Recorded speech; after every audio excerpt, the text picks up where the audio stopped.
What's up, YouTube? It's your old pal Norwegian Nightmare, back at it again with another lame video. Today I'm going to be talking about PVC survival bows. So, I got this idea from another channel called ZNA Productions, and he has a tutorial on how to make it. But essentially just a really cheap bow that you can build for about $10, maybe even less. Get strung real quick, and surprisingly strong and powerful. So what it's made out of is a 1/2-inch PVC pipe, paracord, and then on the inside there are these fiberglass rods, and you know, these are sold as they're called driveway markers. You can get them at Lowe's. But essentially, what you do is you take 2 of the markers and you get them to the length of the PVC, like this, and you take them up, and then you insert them into the PVC, and then you take a rat tail file, which I don't have out here, and you use that to make the grooves for wherever, you know, the string's gonna go. And one tip, as I was making this, I found that you know, you kind of want to make like a frown shaped groove for the string to go, but if you make that frown, if it doesn't go down enough, then the string's not going to fit in there right. And if you're using regular paracord like this, I think it's like 550,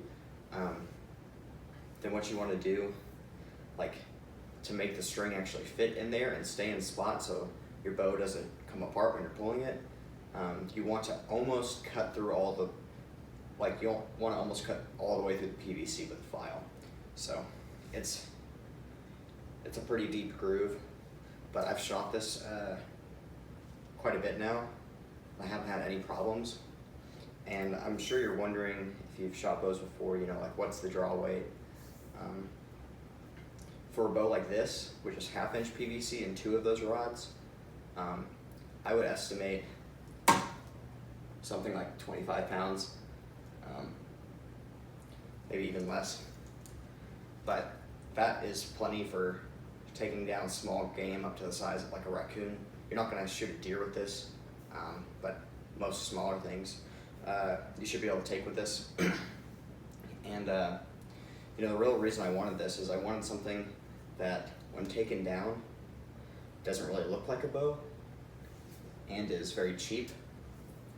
So like I said, the actual materials to make this, the rods and the PVC, I spent, and this is enough material to really make 2 bows, I spent like $10, because if you buy the PVC pipe, I got all this stuff from Lowe's, you have to spend like $2 and you can only get it in 10 feet.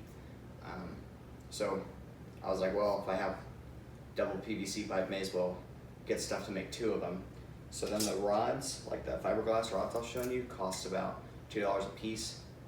So you're looking at, like, honestly, probably like $5 a bow. But you're also gonna need the file if you don't already have one like that. And then probably need some either hacksaw or PVC cutters. And the PVC cutters cost more than anything. I think these cost like $12, but you can use them again, of course.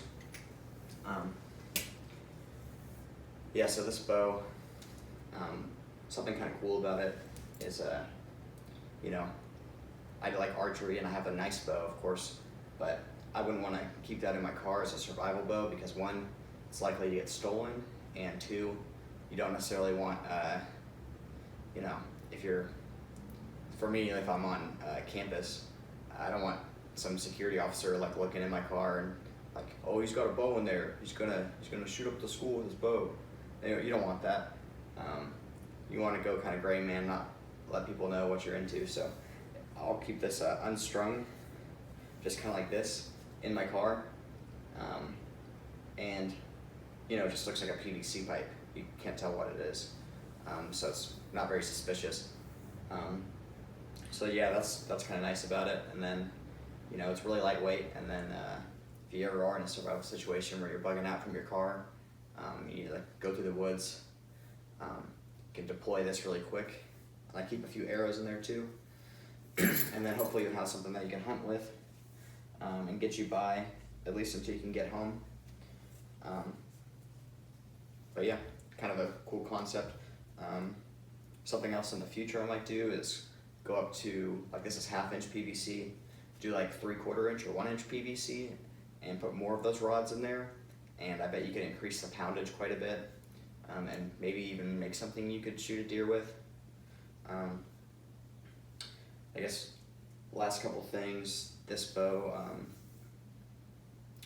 what do you want to do? I put this duct tape grip on there, and it kind of helps me figure out what the middle is.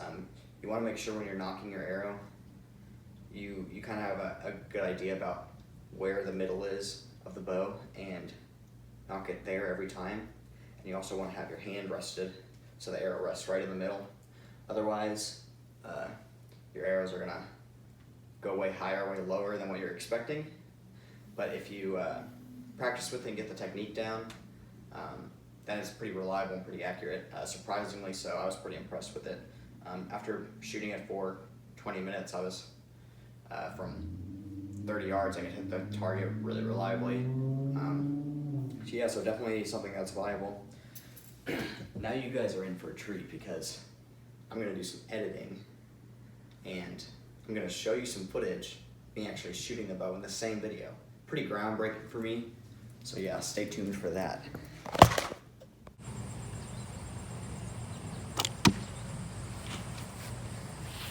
Now press the button.